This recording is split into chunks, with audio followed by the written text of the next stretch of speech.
Existence of inverse. तो inverse कब exist करता है इसकी बात करते हैं। इन्वर्स किसी भी फंक्शन का इन्वर्स एग्जिस्ट कब होगा, जब वो फंक्शन इन दो बातों को फॉलो करे। पहली चीज़, वो फंक्शन क्या हो, function must be 1 and second thing is onto function. यानी अगर किसी भी फंक्शन f(x) का इन्वर्स एग्जिस्ट करता है देन वो फंक्शन 1 भी होगा और ऑन टू भी होगा। ऐसे फंक्शन को हम क्या बोलते हैं, बाइजेक्टिव फंक्शन बोलते हैं। ठीक है, तो इस चीज़ को एक बार देख लेते हैं। फॉर एग्जांपल, जैसे सपोज करो ये दे रखा है, ये फंक्शन f डिफाइन है a set to b set, A B C is the domain 1 2 3। तो A की इमेज 1, B की इमेज 2 एंड C की image 3। Then F inverse define होगा आपका B set to A set में। अगर आप इस चीज़ को आप देखें, अगर सपोज करो ये फंक्शन 1 नहीं हो, अगर 1 नहीं हो तो क्या होगा, 1 नहीं होगा तो देखो ऐसा होगा भाई, जैसे सपोज करो 1 नहीं हुआ तो एक ऐसा एक एग्जांपल ले लेते हैं A B C। नाउ देखिए इधर 1 2 और ये 3, तो 1 नहीं होगा तो देखो ये होगा, ये दोनों ये इसकी इमेज हो गई। तो अब आप देखो इधर से कि F तो ठीक है, F तो इन्वर्स F जब डिफाइन करते हैं A set to B set तब तो ठीक है, लेकिन जब मैं F इन्वर्स डिफाइन करूँगा तो देखो क्या हो जाएगा, F इन्वर्स कैसे डिफाइन होगा बेटा, B set to A set, B set से A सेट में F इन्वर्स डिफाइन होगा। तो इसमें क्या होगा, B set to A set में, B set to A set में आप देखो यहाँ तो क्या होगी, डाइवर्जेंस हो रही है, यानी एक 2 जो है एलिमेंट उसकी 2 इमेजेस कौन कौन सी बन रही हैं, B एंड C। तो ये क्या है, नॉट ए फंक्शन, यानी इस केस में हम इसको क्या कहेंगे, ये फंक्शन नहीं है।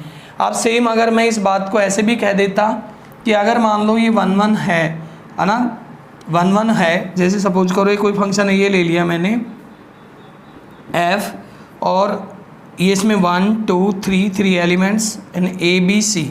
अब आप देखिए कि आप सपोज करो ऐसे इसमें 1 की इमेज ये, 2 की image B।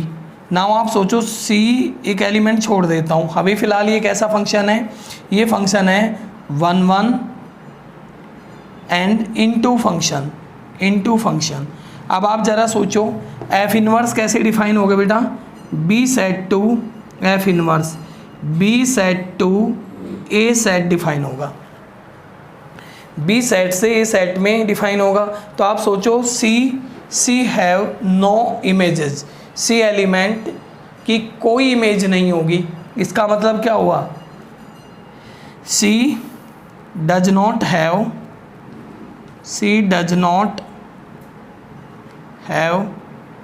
Any image.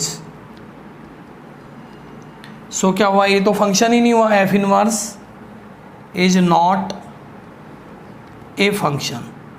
It means इन दोनों बातों से हम इस कंक्लूजन पर पहुँचे हैं कि आपको क्या करना होगा, जब भी एक फंक्शन दे रखा होगा, अगर हमें उसका इन्वर्स निकालना होगा तो उस फंक्शन को 1 होना और ऑन टू होना ज़रूरी होगा। यानी ये नेसेसरी कंडीशन है, तभी उस फंक्शन का इन्वर्स पॉसिबल होगा। तो अब इसके बाद मैं बात करता हूँ कि ट्रिग्नोमेट्रिक फंक्शन में किस तरीके से हम इन्वर्स कैलकुलेट करेंगे, है ना, इन्वर्स कैसे फाइंड आउट करेंगे। तो देखिए अब मैं इनको रिमूव कर देता हूँ।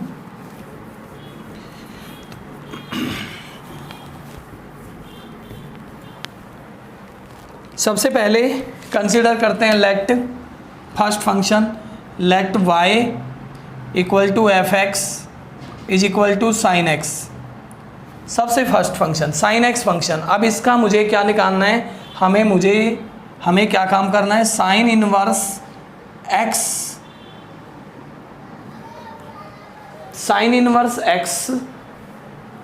बताना है। ये क्या है, इनवर्स ऑफ, ये क्या चीज़ है, ये है inverse of inverse of sine x, inverse of sine x, sine inverse x. तो देखो इसमें एक दो बातें हैं जो हमें ध्यान रखनी है। तो सबसे पहले किसी भी चीज़ का अगर इन्वर्स निकालना है तो सबसे पहले हम इसके ओरिजिनल जो फंक्शन है साइन एक्स, इसका ग्राफ देख लेते हैं एक बार। तो आपको मालूम होगा कि साइन एक्स का ग्राफ कैसा होता है, इस फॉर्मेट का होता है ना, ऐसा कुछ साइन एक्स का ग्राफ होता है, आप सबको आता है ना साइन एक्स का ग्राफ। साइन एक्स का ग्राफ ये 0, ये पाई, देन 2 पाई, देन 3 पाई, देन माइनस पाई, माइनस 2 पाई और माइनस 3 पाई। ठीक है, ये मैक्सिमम वैल्यू 1 को अटेन करता है, नीचे -1 है ना, मैक्स यानी इसकी मैक्सिमम वैल्यू कितनी होगी +1 और मिनिमम वैल्यू -1। अब अगर हम इस फंक्शन को देखें साइन एक्स, इसका अगर इसकी बात करें तो साइन एक्स में x बिलोंग्स टू क्या है, यानी डोमेन में कहूँ, डोमेन क्या, x बिलोंग्स टू रियल, सारे के सारे रियल के लिए नहीं डिफाइन है। अच्छा, रेंज क्या है, y बिलोंग्स टू -1 to 1। अब आप एक बात सोचिए कि अगर मैं इस पूरे फंक्शन का अगर इन्वर्स निकालने की, अगर इस स्थिति में, अगर इस पोजीशन में हमें कोई इन्वर्स निकालने के लिए बोले तो इस केस में इसका इन्वर्स नहीं निकाला जा सकता है। तो इसके लिए क्या किया जाएगा बेटा, इसको, इस फंक्शन को, इस वाले फंक्शन को क्या करना है, हमें एक छोटा पार्ट में, इसके एक छोटे से टुकड़े की बात करेंगे जिसका इन्वर्स, मतलब इसका एक ऐसा पोर्शन लिया जाएगा जो क्या हो, 1 भी हो, on2 भी हो। अच्छा, उसके लिए एक छोटी सी बात हमें दिमाग में रखनी है कि जब भी वो पोर्शन की बात करेंगे, जो प्रिंसिपल जो वैल्यू लेंगे इसकी, तो उसमें ओरिजिन का होना बहुत ही ज़रूरी है, ओरिजिन का होना सब में ज़रूरी है।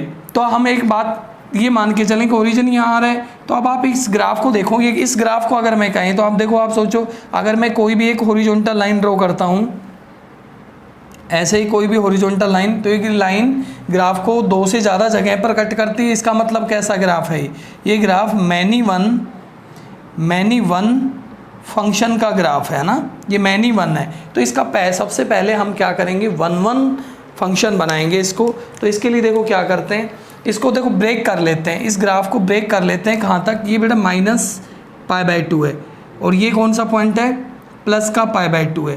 तो -π/2 से लेके प्लस के π/2 तक के इसको ब्रेक कर लेते हैं, -π/2 से यहाँ तक।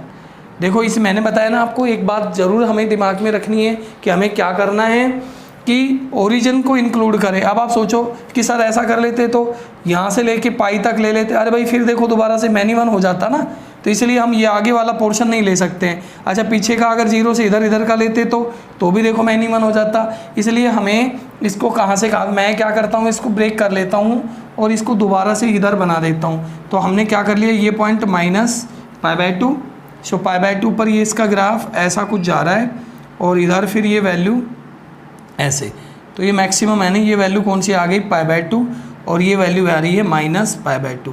अब आप देखो इस ग्राफ को, देखो इस ग्राफ को देख के देखो, अगर हम हॉरिजॉन्टल लाइनें ड्रॉ करें इस पर, तो एक हॉरिजॉन्टल लाइन है ना, अगर मैं इस पर हॉरिजॉन्टल लाइन ड्रॉ करता हूँ, हॉरिजॉन्टल लाइन ऐसे, तो देखो हर एक हॉरिजॉन्टल लाइन इसको एक जगह कट करती है। तो इसका मतलब, और देखो -1 से ही, -1 से लेके कहाँ तक डिफाइन होगा, +1 तक।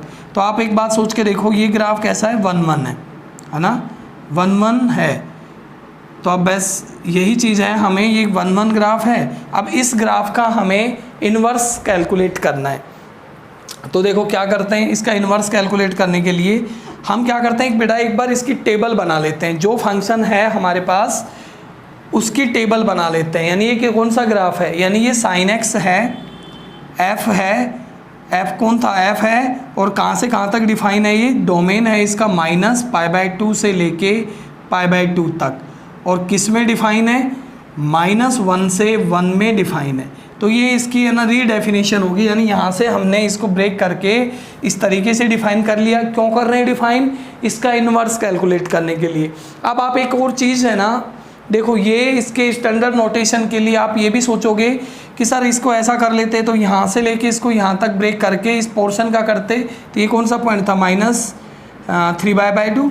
और यहाँ से कौन सा आ जाता 5π/2। अगर इसमें ब्रेक करें तो ये ठीक है, लेकिन आपको बस वही बात दिमाग में रखनी है कि मैंने आपको सबसे पहले बताया था कि ओरिजिन को ज़रूर इंक्लूड करना है ना। हमें ओरिजिन को इंक्लूड करके चलना है, तब इस तरीके की चीज़ें आ जाएंगी। हर किसी फंक्शन में, किसी भी ट्रिग्नोमेट्रिक फंक्शन का अगर इन्वर्स निकालना है तो हमें ओरिजिन को ज़रूर इंक्लूड करना है ना। जीरो जिसमें ज़रूर आए उस चीज़ की बात करते हैं। अब इसके लिए हम क्या करते हैं, एक टेबल बना लेते हैं, और टेबल बना के पहले साइन एक्स के लिए टेबल बना लेते हैं। तो यहाँ देखो, यहाँ ये किसकी डेफिनेशन दे रखी है मैंने, यहाँ पर एफ एक्स क्या है बेटा आपका साइन एक्स है, एफ एक्स साइन एक्स है। तो इसके लिए टेबल बना देता हूँ मैं।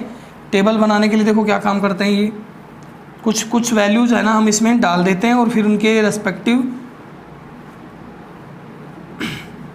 देखो एक्स वाई। सबसे पहले देखो, अगर मैंने -π/2 फिल कर दिया तो -π/2 पर y की वैल्यू कितनी आ जाएगी -1, फिर π/2 पर वैल्यू कितनी आ रही है +1, दोनों वैल्यूज आ गई। सर 0 पर कितनी आई, 0 आ गई। अगर π/4 पर मैं बात करूं तो +1/√2 और -π/4 पर वैल्यू कितनी आ गई -1/√2। इस तरीके से वैल्यूज आ रही हैं। अब इसके बाद आपको अगर इसका और भी आप 1-2 वैल्यू ले सकते हो, लेकिन बस इतना ही सफिशिएंट है। अब इसके बाद हम क्या करें, हमें किसका ग्राफ बनाना है, साइन इनवर्स एक्स का।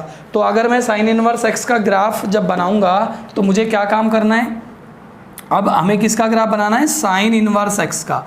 अब आप एक बात सोच के देखो, साइन इनवर्स एक्स डिफाइन किस में होगा।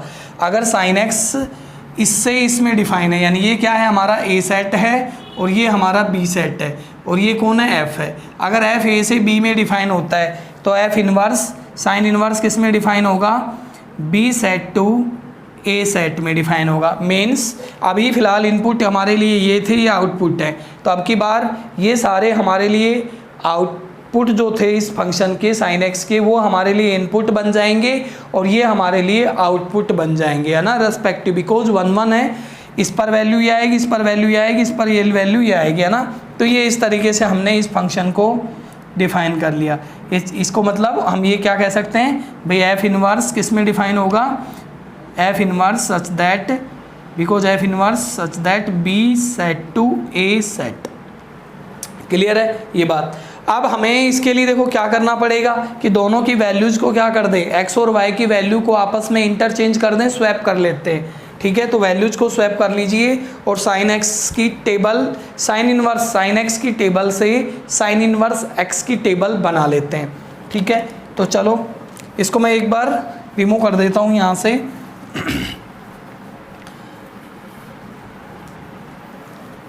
देखिए अब साइन इनवर्स एक्स की टेबल बना लेता हूँ। तो यहाँ से मुझे क्या काम करना है, ये देखो यहाँ मैंने क्या कंसिडर कर लिया, ये x ये y लेट कर लिया बेटा मैंने, y equal to sine inverse x। ठीक है, अच्छा इन दोनों वैल्यूज को क्या करना है बेटा, स्वैप कर दो, swap x and y, swap करना है किसको, x एंड y को।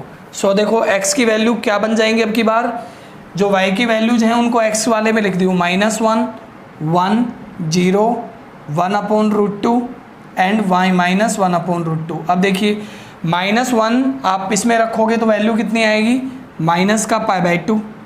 फिर अगर इसमें वैल्यू रखेंगे तो ये वैल्यू रखोगे तो कितना आ जाएगा, प्लस का π/2, फिर 0, फिर π/4, फिर -π/4। और भी वैल्यूज ले सकते हो, जैसे अगर मान लो आपके पास 1/2 रखा आपने तो कितना आएगा 1/2 पर उसकी वैल्यू देखो, साइन एक्स की वैल्यू 1/2 कब आती है सर, पाई कितने पर आती है, 6 पर, और माइनस का हाफ -π/6 पर। तो ये वैल्यूज इसमें भी डाल सकते थे। अब आप देखो इसकी हेल्प से हमें साइन एक्स का ग्राफ बना देना चाहिए। तो आप देखो इसका ग्राफ बना देता हूँ मैं, साइन एक्स का ग्राफ। तो क्या करते हैं ये, अच्छा एक और चीज़ ध्यान रखना, हम ये देखो ग्राफ में y जो आउटपुट है वो -π/2 से π/2 के बीच में लाई कर रहा है। तो आप देखिए यहाँ से -π/2 पर मैंने ये +π/2 है, यहाँ पर एक लाइन ड्रॉ कर दी हॉरिजॉन्टल, और एक -π/2 पर भी एक लाइन ड्रॉ कर देता हूँ। ये क्या है, y = -π/2। अच्छा यहाँ देखो x का जो इनपुट है वो -1 से 1 के बीच में ही बिलोंग कर रहा है। देखिए ना भाई, इसमें क्या होगा, डोमेन और रेंज आपस में इंटर, यानी अब की बार ये रेंज थी b sin x के लिए, तो अब की बार यहाँ से डोमेन क्या बन जाएगा हमारे लिए, इनपुट x की वैल्यूज का सेट क्या होगा, -1 से 1, यानी हम कौन कौन से x पुट कर सकते हैं, -1 से लेके +1 तक के सारे नंबर। अच्छा आउटपुट क्या मिलेगा, -π/2 से लेके +π/2 पर। इन्हीं चीज़ों को मैं यहाँ लिखता हूँ। तो ये मान लिया मैंने -1 है और ये +1 है। नाउ देखिए ग्राफ में क्या करते हैं, तो अब आप सोचो ग्राफ में क्या होगा, -1 पर वैल्यू कितनी है, देखो -1 पर वैल्यू, -1 पर π/2 है ना, यहाँ पर वैल्यू है, यहाँ पर वैल्यू लिखी हुई है, ठीक है। उसके बाद देखो और +1 पर π/2 है ना, इस तरीके से वैल्यू दे रखी है। तब आप एक काम करना है हमें कि इसका ग्राफ अगर हम प्लॉट करेंगे तो ये ग्राफ इस तरीके से बनेगा,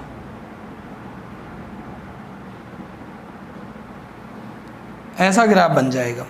अब है ना, सबसे पहली बात तो एक ये चीज़ समझ आती है कि इन्वर्स के अंदर हमने एक चीज़ देखी थी, इन्वर्स के अंदर एक और चीज़ हमने देखी है, क्या चीज़, कि f(x) and f(1) x are symmetric. हमने एक चीज़ देखी थी, f(x) and f(1) x are symmetric in f(x) and f(1) x are symmetric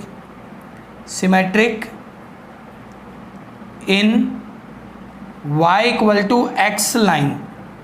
सो हम यहाँ से एक बात क्या कह सकते हैं, y = x लाइन में सिमेट्रिक है। तो इसका मतलब ये हुआ कि अगर मैं यहाँ पर एक लाइन बना दूँ, कौन सी, y = x, ये लाइन बना दी मैंने, और अब इसकी क्या ले लें, अब इस ग्राफ की क्या ले लें, मिरर इमेज ले लें। इस y = x में मिरर लेंगे तो देखो ये वाला पोर्शन ऐसे चल जाएगा, ये वाला पोर्शन ऐसा, और ये जो पार्ट है ऊपर वाला पार्ट ये नीचे है ना, यानी कॉन्केविटी है वो इस पॉइंट पर चेंज हो जाएगी। यानी अब ये जो ग्राफ दिख रहा है ब्लू वाला, आपको ब्लू ग्राफ किसका है, साइन इनवर्स x का ग्राफ है। अच्छा ये जो ग्रीन ग्राफ है आपके पास, ये जो लाइन है ये किसकी है, साइन x की ग्राफ है, ठीक है। ये दोनों ग्राफ है ना हमारे पास आगे, उस ग्राफ को मैंने इधर साइड में अच्छे से बना दिया है ये। अब आप इसको अच्छे से देख लो, नोट कर लीजिए। तो ये साइन इनवर्स x का कंप्लीट। इसके बाद कुछ इसकी मेन बातें हैं जो मैं है ना आपके सामने अभी लिख देता हूँ। इसको देख के है ना, देखो 2-4 चीज़ें हैं वो मैं आपके सामने दोबारा से मेंशन कर देता हूँ यहाँ। देखिए तो इसके जो इम्पोर्टेंट पॉइंट्स हैं उनको मैं इधर लिख देता हूँ। फर्स्ट पॉइंट आता है, सबसे पहले हमने देखा इसका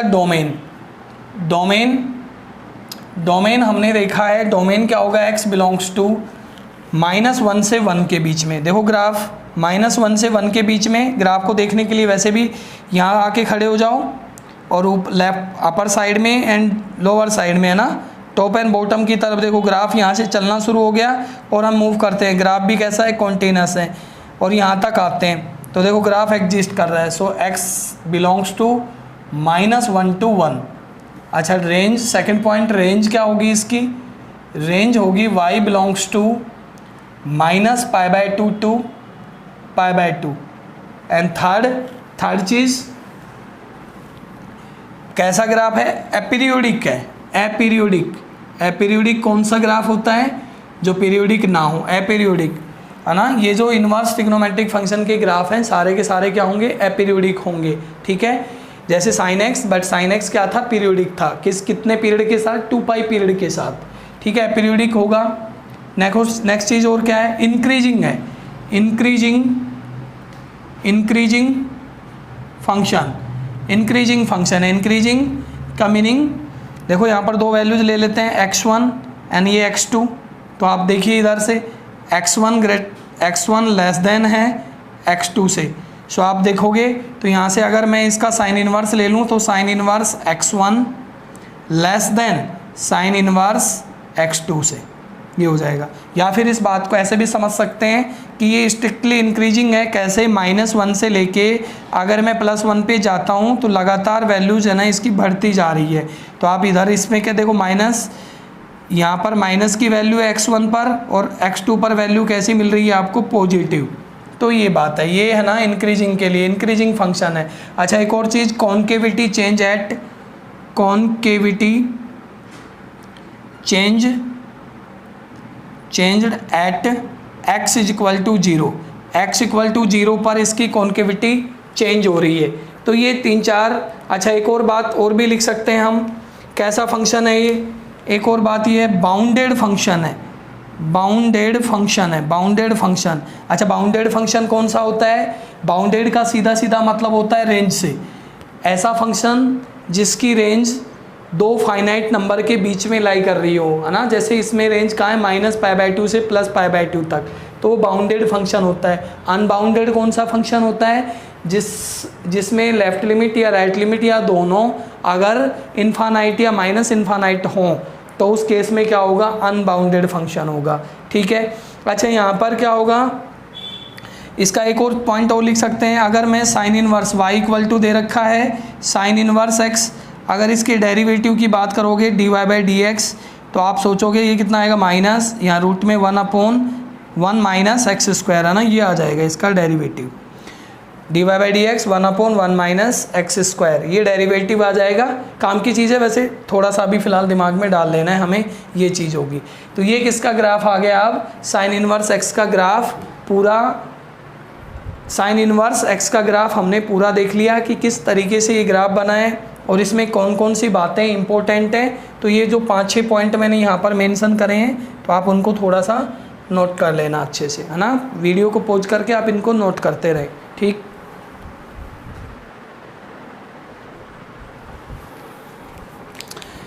चलो अब है ना, इसके बाद y = cos इनवर्स x की बात करते हैं।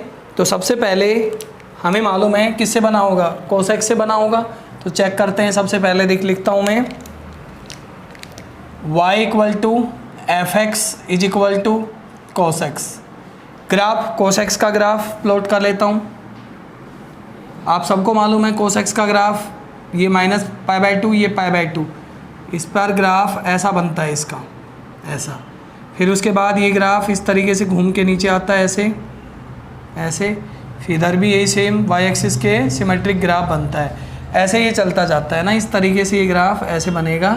फिर ये, और ये इधर से कितना -इन्फानाइट से लेके और उधर राइट साइड में +इन्फानाइट तक चलेगा। ये value π/2 and this value is 3π/2 pi, और ये मैक्सिमम अपना दोबारा से यहाँ गेन करेगा 2π पर। ये है ना लाइन आगे 2π +इन्फानाइट। इधर भी सेम ऐसे ही, ये -π, ठीक है, π/2 माइनस। ठीक है। तो ये सारी, ये है हमारा ओरिजिन पॉइंट। अब आप देखिए इस ग्राफ में, इसमें भी वही बात है। सबसे पहले क्या करना पड़ेगा? इस ग्राफ को, यानी जो cos x का जो ग्राफ दे रखा है, इसको क्या करना पड़ेगा? पूरा तो हम ले नहीं सकते, पूरा ग्राफ अगर लेंगे तो आप सोच के देखो, यहाँ से अगर एक हॉरिजॉन्टल लाइन ड्रॉ करूँ तो कैसा ग्राफ है? तो मैन इवन है। तो फर्स्ट ऑफ ऑल हमें क्या करना है? इसको एक ऐसे ग्राफ में ब्रेक करना है जो क्या हो? 1-1 और ऑन-टू हो। तो मैं क्या काम कर लेता हूँ, देखो ये पॉइंट कितना है? -1 और ये +1। तो 1-1 ऑन-टू के लिए हम इतना सा पार्ट, देखो ओरिजिन को तो लेना है, अगर बैक साइड को लेके आओगे तो पॉसिबल नहीं है। तो हम इतने से पोर्शन को देख लेते हैं, इसके इतने से पोर्शन को। कहाँ से कहाँ तक गए हम? π/2 से लेके पाई तक। π/2 से लेके पाई तक के ग्राफ को मैं इधर की साइड में प्लॉट कर देता हूँ। क्या हो रहा है? ये पाई, यहाँ पाई है, यहाँ हमारे पास -π, यहाँ π/2। यहाँ से ग्राफ आया ऐसे,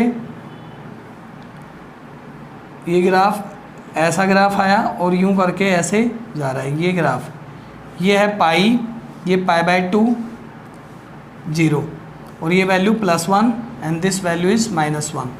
ठीक है, ये ग्राफ हमारा बन गया है। अब आपको ये क्यों बनाया हमने? यानी फंक्शन को क्या कर लिया? cos x को रीडिफाइन कर लिया।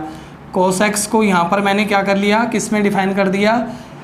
यहाँ से 0 से लेके पाई में। और 2 आउटपुट कोडोमेन क्या बना दूंगा, -1 to 1। अब हमें इसका क्या करना है, यहाँ से हमें इसका इन्वर्स फाइंड आउट करना है, इन्वर्स फाइंड आउट करना है, इन्वर्स कोस का इन्वर्स, कॉस इन्वर्स एक्स। ज़रा सोचिए इसकी डेफिनेशन क्या होगी सर, इसकी डेफिनेशन होगी cos inverse such that, cos inverse x such that B set to A set. Means इस बात को मैं कैसे लिख सकता हूँ, cos inverse x such that B -1 to 1 to 0 to pi. देखिए ध्यान से जी, देखिए ध्यान से देखिए, इसका आउटपुट वही सेम -1 से, यानी डोमेन साइन एक्स जैसा ही है, लेकिन कोडोमेन देखो ध्यान से, कोडोमेन में 0 से लेके पाई, मतलब नेगेटिव में डिफाइन नहीं है। तो अब की बार थोड़ा सा ना दिमाग लगाना है हमें, क्या करना है। तो सबसे पहले मैं कोस एक्स की टेबल बना लेता हूँ। सबसे पहले लेता हूँ y = cos x, तो वही टेबल पहले की तरह सेम है ना, 2-3 वैल्यूज लेके और इनको है ना फिर ग्राफ बना लेते हैं। अच्छा एक और चीज़ सर, इसका ऐसा कर लें, पहले इसका ग्राफ है y = x में क्या करवा लेते हैं ना, y = x में इसकी इमेज बना ले को।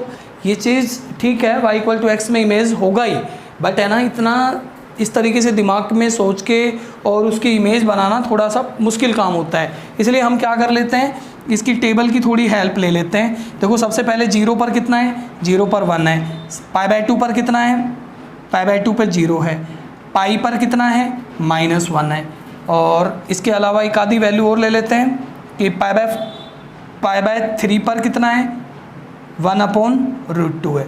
ठीक है, इस तरीके से ये वैल्यूज मैंने ले ली। नाउ इसके बाद कोस इन्वर्स एक्स में क्या काम करेंगे, कोस इन्वर्स एक्स में कोस इन्वर्स एक्स, इसकी टेबल क्या होगी, स्वैप कर देंगे, कोस इन्वर्स एक्स में स्वैप कर देंगे किस किस को, एक्स एंड वाई को।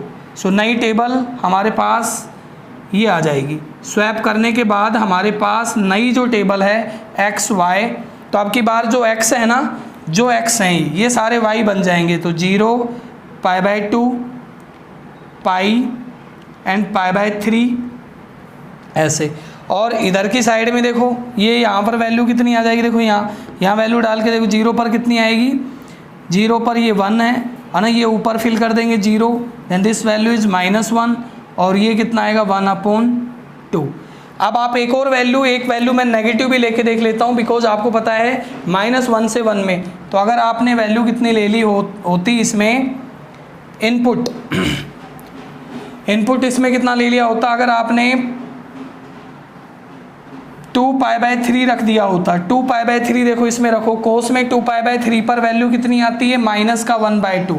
तो अगर इस वैल्यू को भी यहाँ ऐड कर देते हैं तो -1/2 पर कितना आएगा, 2π/3। ठीक है, ये इस तरीके से हमने लिख दिए हैं। अब इसके बाद इसकी हेल्प से अब हम कोस इन्वर्स का ग्राफ बना लेते हैं आराम से। तो मैं इधर ग्राफ बना रहा हूँ उसका, देखिए आप ध्यान से। सबसे पहले देखो आउटपुट है वो किसके बीच में वेरी कर रहा है, 0 से पाई के बीच में। तो सबसे पहले 0 और पाई पर एक, तो मैंने पाई के लिए ये वाली लाइन है मैंने ड्रॉ कर लिया ना, पाई पर ये वाली लाइन ड्रॉ कर दी, ये 0 है हमारा, ये y = क्या है, पाई।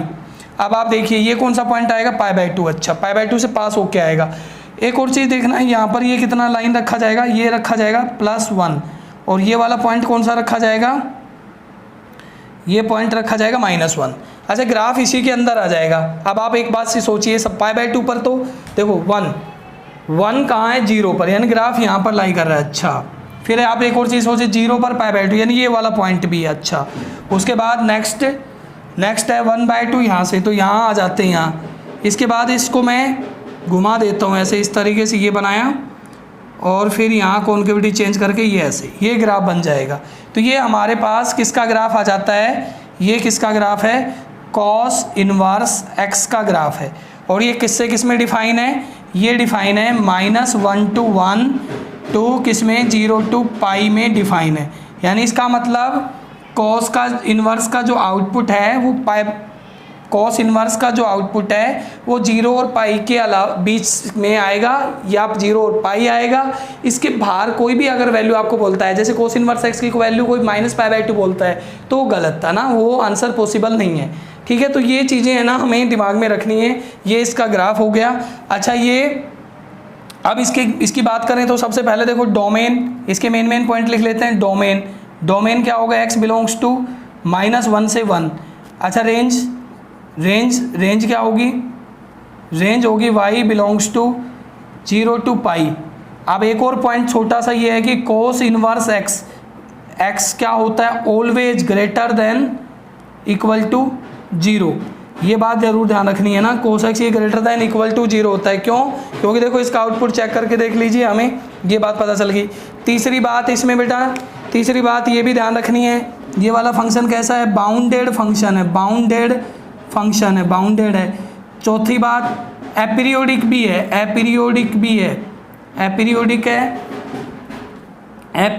भी है। और इसका डिफरेंशिएशन dy/dx कितना आ जाएगा, माइनस, वही साइन वाला, बस माइनस का फर्क होता है। ये इसका डिफरेंशिएशन आ जाएगा। तो ये चीज़ें है ना, इसमें भी है। कॉन्केविटी चेंज कहाँ हो रही है, एक और बात ये भी लिख सकते हो, concavity change at x equal to 0। अच्छा इसमें एक बात, साइन x में हम एक बात कह सकते थे, साइन x ओड फंक्शन होता है, वनी साइन x क्या था, सिमेट्रिक था अबाउट ओरिजिन। लेकिन ये क्या है, ये नैनो है, यानी ये तो ना तो क्या है, ना तो नीदर ओड नॉर इवन, ना तो ओड है ना इवन है, यानी ये ऐसा फंक्शन है, ना तो इवन है ना ओड है, तो ये ऐसा फंक्शन है। यानी ये है ना, इसमें हम x एक्सिस में या y एक्सिस में सिमेट्री की बात नहीं करेंगे, है ना। तो ये बात है, ये मेन बातें हैं, इनको आप नोट डाउन कर लीजिए।